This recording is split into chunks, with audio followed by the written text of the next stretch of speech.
Agriculture Pavilion in Davos. Very pleased to be joined by Peter Maurer. He's the president of the ICRC.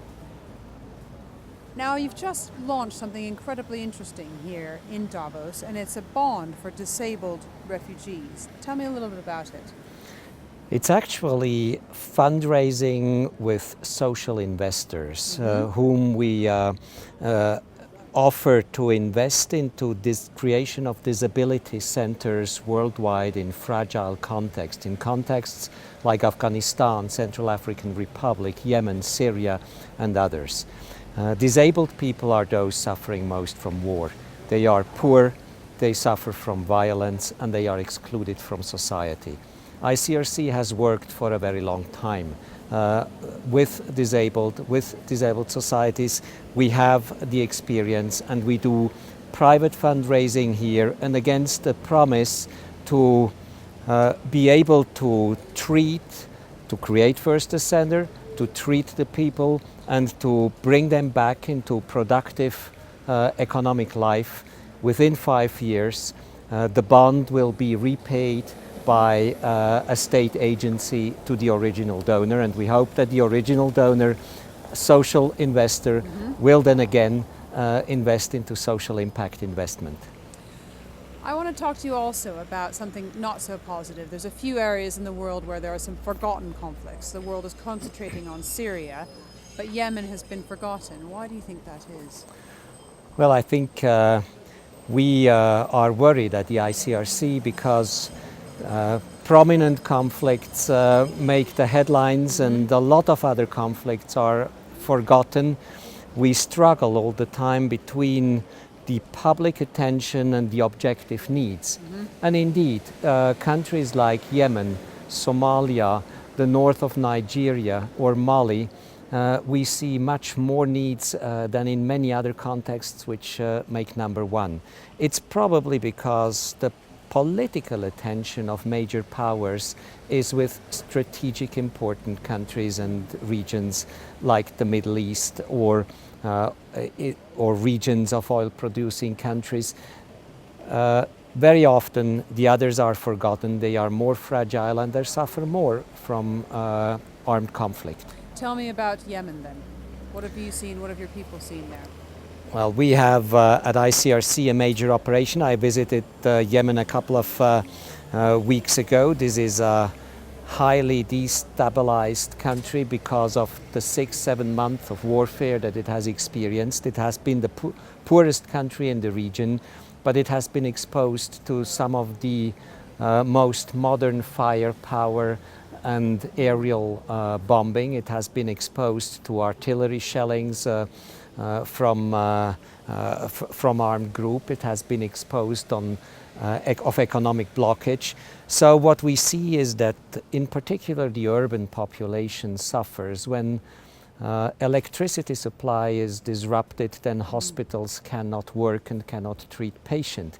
Sana Hospital has electricity for 2 hours, and therefore you can only do surgery for 2 hours. People cannot go back to their fields because water pumps do not work, because there is no energy, because there is no fuel supply to make work the generators. So we do have the direct impact of warfare which kills people, but we have the indirect warfare as well, the disruption of lives and livelihoods, and this is particularly stark reality in urban areas in many of the forgotten conflicts today. Tell me about northern Nigeria as well. Northern Nigeria is again one of those situations where hundreds of thousands of people have been displaced by the violence of armed group, in this case the Boko Haram.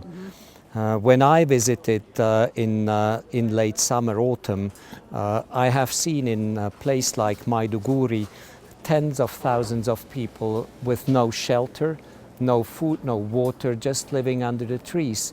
And the only humanitarian organization really ready and able to deliver some services was the ICRC, because we are the only accepted, and because many other organizations would be afraid to work in such dangerous situation. But this is at the origin then as well of an enormous discrepancy between huge needs and not so important and impressive abilities to respond to those needs.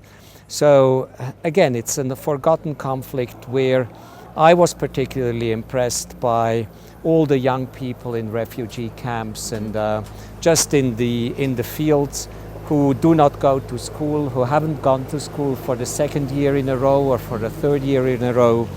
And this is of course a situation which breeds further extremism when kids and when the next generation is basically lost on education.